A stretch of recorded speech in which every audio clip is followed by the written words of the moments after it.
The Crash and the Strangers. Darren Cole was alone on Moon 7C, a frozen rock on the edge of human space. He had been there for 3 months, maintaining an old research station that no one cared about anymore. The place was cold, silent, and full of broken machines. He liked the quiet. It kept his mind away from the past, from Earth, from war, from people. One evening, as he sat near the heater with a hot mug in hand, his comms panel lit up red. Distress signal detected. The system said in a dull voice. Darren blinked. "That's impossible," he whispered. "No one ever came out this far." He checked the coordinates. It was close, less than 5 kilometers from the station. Without thinking, he grabbed his coat, his toolkit, and a rifle just in case. Outside, the wind howled like a dying beast, and snow blew sideways in thick waves. He took the rover and followed the signal. After 30 minutes, he saw something through the snow. A small silver shuttle had crash-landed into the side of an icy hill. Its wings were broken, smoke rising from the rear. The door was half open, and the lights flickered weakly. Darren parked the rover, grabbed his gear, and climbed in. Inside, the air was thick with smoke and blood. And then he saw her. Lying on the floor, barely breathing, was a girl tall, with pale violet skin, silver hair, and long curled ears. Her suit was torn, and a strange symbol was glowing on her collarbone. She opened her eyes slightly, stared at him with glowing blue irises, and whispered in a language he didn't know. Darren stared in shock. "You're an alien." Before he could think more, he heard a sound behind him. Another girl, this.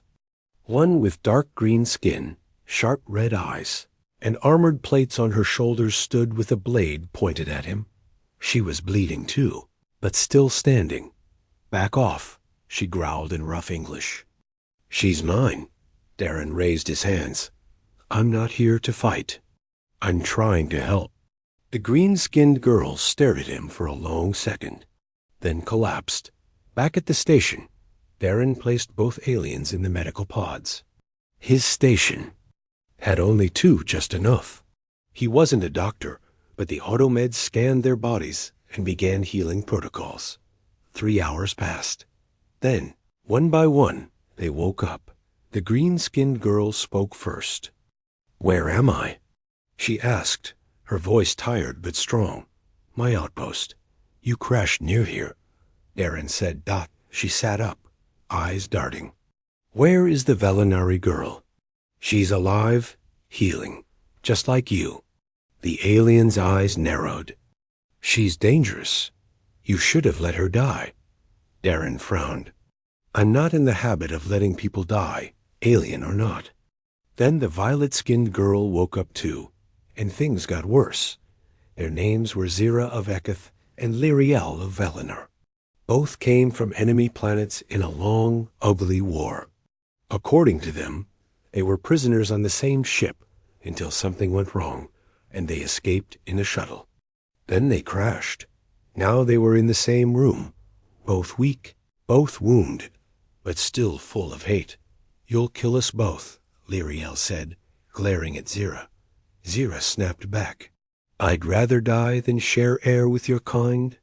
Darren watched them argue and sighed. "Well, lucky for you both. I don't care about your war. You're here now, and you're staying under my roof, so behave." They didn't like it, but they had no strength to fight him or each other. Over the next few days, Darren tried to keep the peace. He gave them food, blankets, and space. Zira was sharp, direct, and always watching. Lyriel was quiet, graceful, but cold. They never said thank you, but they noticed him. They watched him fix broken machines with patience.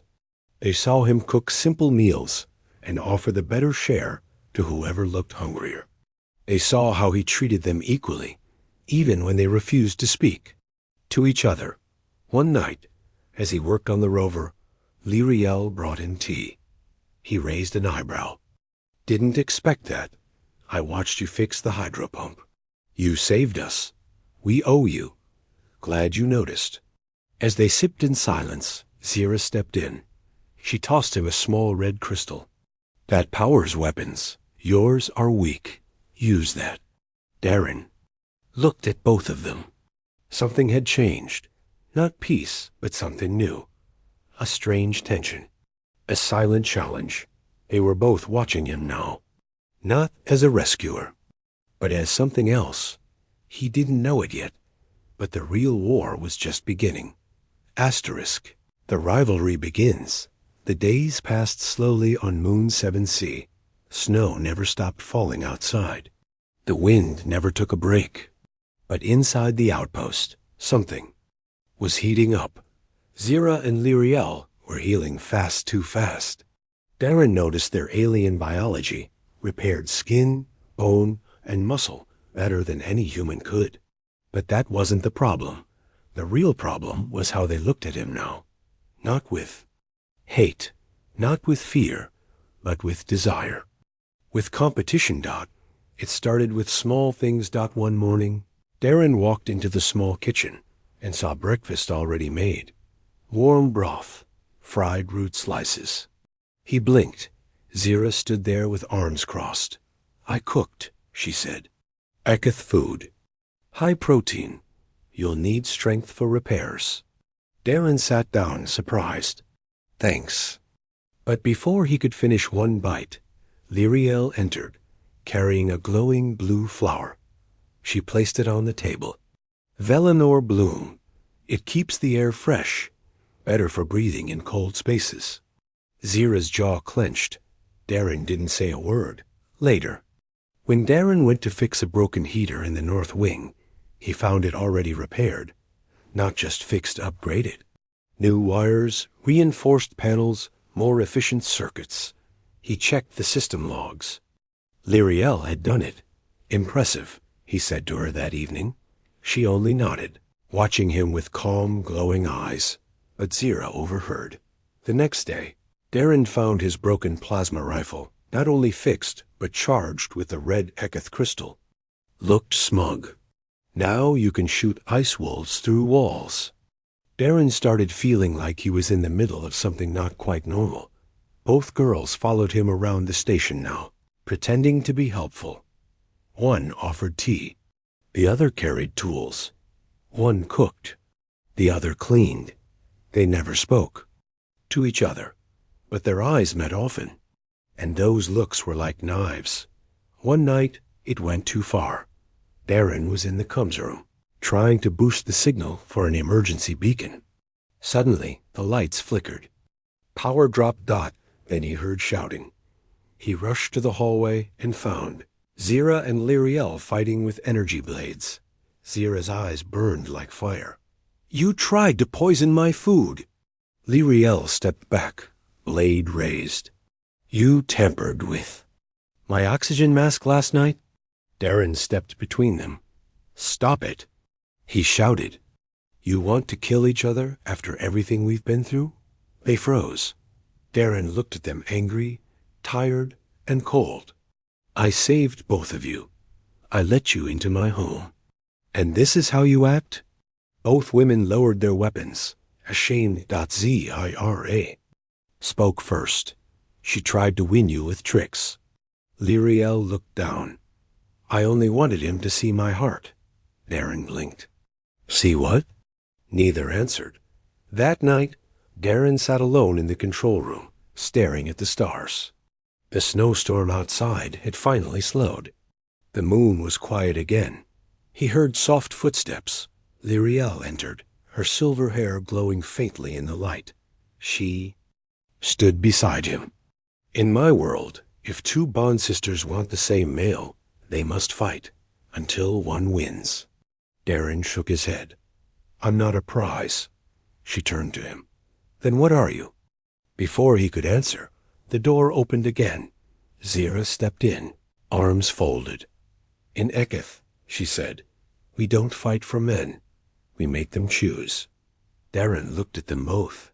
This isn't a game. I don't want to be in the middle of this war. Zira stepped closer. You already are. Lyriel nodded. We feel drawn to you, Darren. We don't know why. Zira added, But I won't lose. Lyriel answered softly. Neither will I.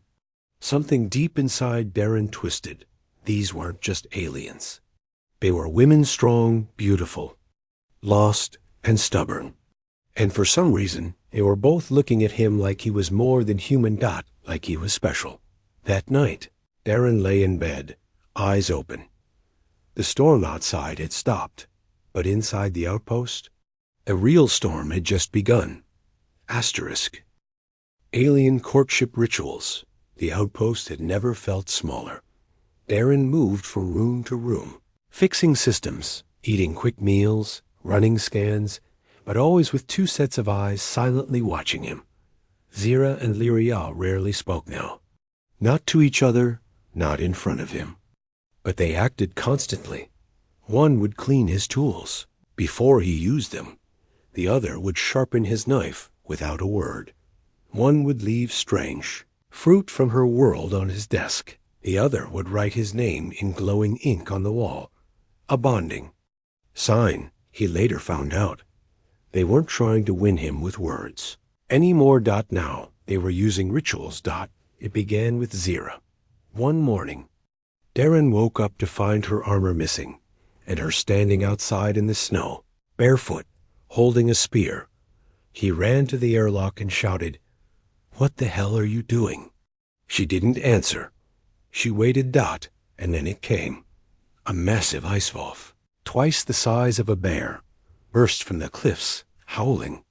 Zira stood her ground. She didn't shoot it. She let it charge. At the last second, she rolled to the side, stabbed it through the chest, and roared into the cold. Blood sprayed the snow. Then she carried the beast by herself to his door. Darren helped pull her in. She was covered in cuts, breathing hard. She placed the beast at his feet. My offering, proof of worth. If you accept it, you accept me. Darren stared at her. Is this marriage? Trial one, she said. In Eketh culture. 2 days later, it was Lyriel's turn. She asked Darren to follow her to the back of the outpost, where the communications antenna was buried under snow. There, under a full moon, she knelt on the ice and began to hum. Her voice wasn't just music. It was power. The air grew still. The snow stopped falling. Darren felt his heart slow. Even the distant wolves became quiet. She sang in her native tongue, and the world around them changed. Crystals rose from the ice. Light shimmered in the air. Darren's memories played behind his eyes, his childhood, his pain, his regrets. And then, peace. When it ended, Lyriel looked into his eyes. This is the gift of my people. A soul song, if you hear it. And remember it. You are part of me. That night, Darren didn't sleep. He had seen things, felt things no human ever had. He sat alone in the power room, staring at his reflection. In the screen, 2 alien women from 2 enemy worlds had each shown him the deepest parts of themselves. One through battle, one through beauty. He should have felt flattered.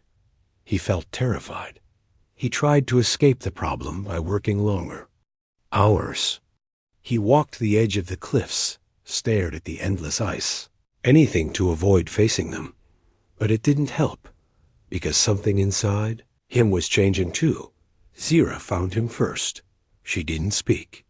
She sat beside him on the snow and stared at the stars. After a while, she whispered, I used to think love was weakness. Darren didn't reply. She looked at him. But if weakness feels this strong, maybe I was wrong. Then she touched his hand and left. That evening, Lyriel entered his room. She brought nothing this time. No gifts, no rituals. Just silence. I don't know why I feel this way, she said. You're not Velener. You're not even from my galaxy. But when I look at you, I don't feel war. I feel like I can stop running. She leaned in. Her forehead touched his. Her voice dropped to a whisper. If I had to sing only once more before I died, I'd sing for you. Darren felt his heart beat harder than it ever had in his life. 2 women, 2 worlds, and something in him wanted both, not for lust, not for pride, but for something deeper. We're broken just like him, and maybe, just maybe, together they could make something whole.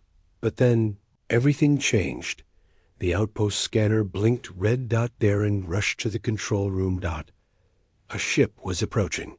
Human signature. Federation. Mark. Estimated arrival. 22 hours. He turned on the comm system. Static. Then a voice. This is the FSN Lancer. We received your old distress beacon. Prepare for boarding and debrief. He looked out the window. Zira and Lyriel were standing in the snow, together for once. Both were looking up. Not at the stars, but at the ship. And at each other. Darren knew what that look meant. They were out of time. Asterisk. The fight for the human. The Federation ship was now 18 hours away. Darren paced the control room, jaw tight, hands shaking. He hadn't asked for this. He just wanted to fix machines, live in peace, be alone with his past. Now, he was stuck in the middle of an ancient rivalry, 2 alien courtship rituals, and a rescue he wasn't sure he wanted. And worst of all, he had to choose. That evening, Zira stormed into the Kun's room, furious. You called them? She asked. Darren nodded. The beacon was automatic. I didn't know it still worked. She slammed her fist into the wall. They'll take me, interrogate me, lock me up. Lyriel appeared in the doorway behind her. They'll do worse to me. My kind isn't even recognized by your Federation. Zira turned, eyes burning. Then maybe you shouldn't have crashed here. Lyriel narrowed her eyes. Maybe if you hadn't fired on my shuttle. Lear, you aimed first. They were face to face now, eyes locked, tension rising again. Darren stepped between them. Stop, both of you. They froze. He stared at them, angry, confused, tired. I saved you. I fed you. I sheltered you. I didn't do it for love. I didn't ask for this. But you made it about me. Zira looked down. We didn't. Mean to. But we're not built to share. Lyriel nodded slowly. In our worlds, to bond is to choose. To fight for that bond is sacred. Darren sighed. And if I don't choose? They both hesitated. Then Zira spoke. Then we fight. The next morning, the wind outside was calm for the first time in weeks. Darren woke up to the sound of weapons clashing. He ran outside into the open snowfield near the outpost. And there he saw them, Zira and Lyriel, facing off in a silent duel. No words, only motion. Lyriel moved like water fast, graceful, her twin energy blades humming. Like wind chimes, Zira was fire brutal, powerful, smashing the ice beneath her feet with each strike. Darren shouted, Stop! They didn't listen. They weren't fighting for blood. They were fighting for him. Each blow told a story. Zira had battle scars.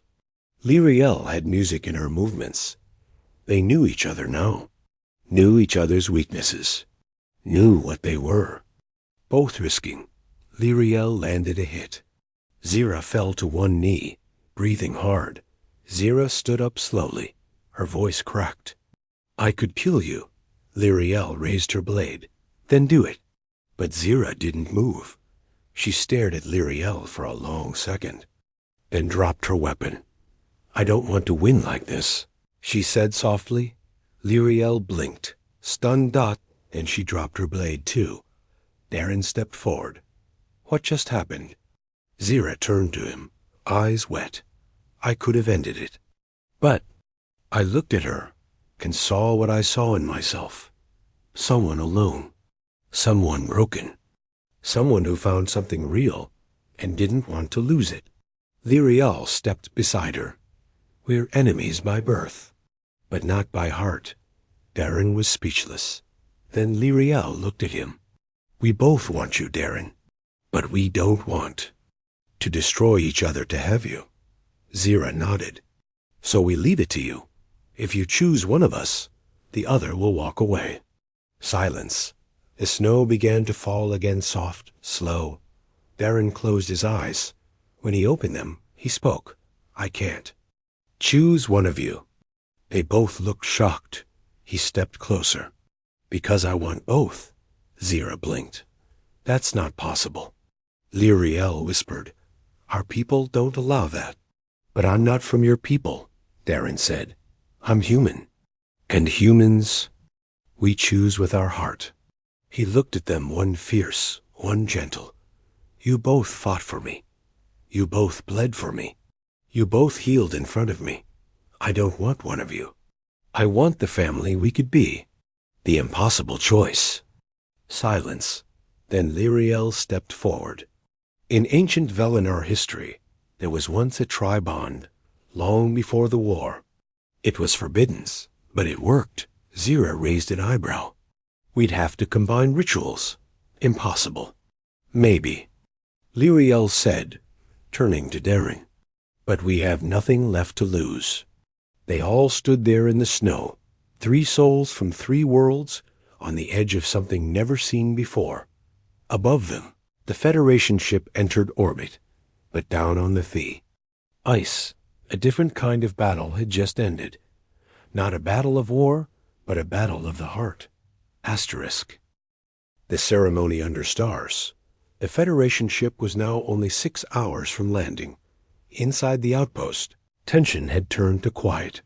A strange, heavy kind of quiet, the kind that comes before something sacred. Zira stood in her old battle armor. The dents were still visible. She had polished the red crest on her chest and wore a single ring of bone over her right hand. Lyriel stood beside her, dressed in soft glowing silk made from the shimmer grass of Velinar. Her eyes were calm, her voice silent. She held a clear crystal in both hands, the kind only given to soul-bonded singers. And Darren, he wore his old Earth military uniform. It was faded, torn at the shoulder. But tonight, it wasn't about war. Tonight, it was about choosing peace. They walked together onto the frozen field behind the station. The snow had stopped. The sky above was wide and full, of stars, more stars than any of them had ever seen. Darren looked at them both and spoke. First, we do this on my terms. No blood, no threats, no power games, just truth, just love. Zira nodded. Agreed. Lyriel lowered her head. We honor this bond. Zira stepped forward first. She knelt before Darren and held out her bone ring. In Ekoth tradition, the warrior offers a symbol of strength. If the bondmate accepts it, she becomes his shield, and he becomes her home. She placed the ring in his hand. I offer you everything I am, my strength, my past, my scars. If you take me, I will fight beside you until I can't draw breath. Darren placed his hand on hers. I accept. Zira looked up, and for the first time, her eyes were wet with tears. Then Lyriel stepped forward. She opened her hands and held out the glowing crystal. In Velinar, we give voice crystals. They hold the last memory of our ancestors' song. If you accept it, you become part of our memory and our future. She held it out to him, glowing soft blue in the night. I offer you the last part of me, my voice, my truth, my hope. If you take it, I will sing only for you. Darren took the crystal and pressed it to his heart. I accept. Then the 3 stood together. Zira placed her hand on his left shoulder. Lyriel placed hers on his right. Closed their eyes, and for a moment, the stars seemed to move. A low vibration filled the air, not sound, but feeling. The bond was forming, not just between 2 species, but 3 hearts, 3 lives, 3 broken paths becoming one. The outpost. Lights flickered. The ground shimmered. Then light exploded around them. Not violent. Not bright. But warm. Alive. Like standing in the center of a rising sun that didn't burn. Darren felt their memories pour into him. Zira's battles. Lyriel's music. The day each of them had lost their homes. The moment each of them saw him and felt something they didn't understand. And then he felt his own memories return through them. The war. The guilt. The loneliness. But now, none of them were alone. When the light faded, the snow had melted around them in a perfect circle. Zira looked at Lyriel. That was not Ikath tradition. Lyriel smiled. Nor Velinor. Darren laughed softly. Then maybe it's a new tradition. But before they could speak again, a blinding spotlight hit them from above. The Federation ship was here. Its landing gear unfolded. Dust and ice kicked up. Doors opened with a loud hiss. Armed officers stepped out, aiming rifles. One officer spoke through a speaker. Step away from the alien life forms. You are under evaluation for breach of contact law. Darren stepped forward, arms raised. They're not prisoners. They're my bonded partners. The soldiers hesitated. Zira reached for her blade. Lyriel's crystal pulsed. Darren held up a hand. No, not yet. He turned to his wives. We did something new tonight. Something the galaxy has never seen. He looked up at the Federation. Officer, and they're going to have to deal with it. Asterisk, we were never just three. The Federation troops surrounded them in the snow. Darren stood tall between Lyriel and Zira. His heartbeat was steady. His decision was made. The lead officer's voice rang again. You are charged with violating cross-species bonding protocols. You are to be separated, interrogated, evaluated. Zira's jaw clenched. They'll take us apart. Lyriel held Darren's hand. They'll erase the bond. Darren didn't move. They'll try. Suddenly, the ground shook. The Federation soldiers aimed their rifles to the sky. Then, another ship appeared, large, silent, jet-black dotted, hovered above them, casting a perfect shadow. It bore no markings, no nation, no flag. The Federation shouted into their comms. Unknown vessel. Identify. No reply. Instead, the ship began emitting a pulse. Not a weapon. A signal. Darren's body trembled. He felt it in his bones. Zira dropped to one knee, clutching her head. That frequency, it's ancient. It shouldn't exist. Lyriel's eyes rolled back. She whispered, It's Velinor. But older than our empire. Much older. Darren felt a voice inside his mind. Not in words, but in memory. The bond had triggered something. Not just emotion. Not just love. It had awakened something. Hidden inside the three of them. Zira looked at Darren. Panic in her voice. You carry something. Something they want. Lyriel stared at the black ship. They're not here to attack. They're here to respond. Respond to what? Darren asked. To you, she said. To us. The signal pulsed again. Suddenly, Darren remembered his dreams, the strange visions he'd seen after the bond ceremony. He had dismissed them as side effects. Now, he understood. He saw planets in fire. He saw species bowing before a light. He saw a long-dead race that once uplifted galaxies vanish without warning. And he saw one of their final creations. Triform bond. A combination of three bloodlines, Eketh strength, Velinor voice, and human will. The bond that could wake the deep vaults of the ancients. Darren gasped. They're not just watching us. He turned to Zira and Lyriel. They've been waiting. Suddenly, the ship's underside opened. A soft beam of light. Descended calm, slow, inviting. Not a weapon. A welcome. Lyriel whispered. This is the key. The bond triggered the vault. Zira growled.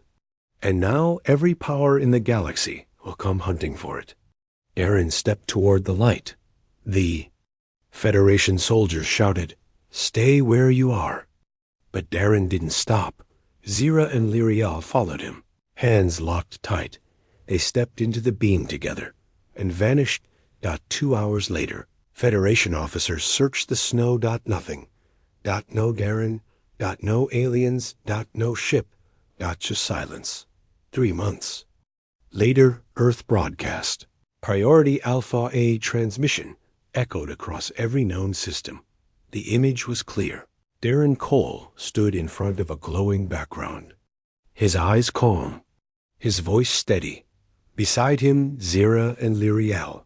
But behind them, the outline of a structure not built by any known species. Darren spoke. "We did not choose this path. We didn't plan it, but we stepped into it together. And now we carry something older than war, older than borders, older than hate. We are not just human, not just Eketh, not just Velinor. We are the beginning of something new, and we are not alone." The screen cut out. The message repeated. Every 5 hours, on every channel. Across the galaxy, governments panicked. Fleets mobilized. Some cheered, some trembled, but none could deny the age of isolation was over, and it had all begun. When one man took in 2 strangers from the stars. They had fought for him, they had bled for him, they had loved him, and now, together, they would change the galaxy. Forever. Asterisk.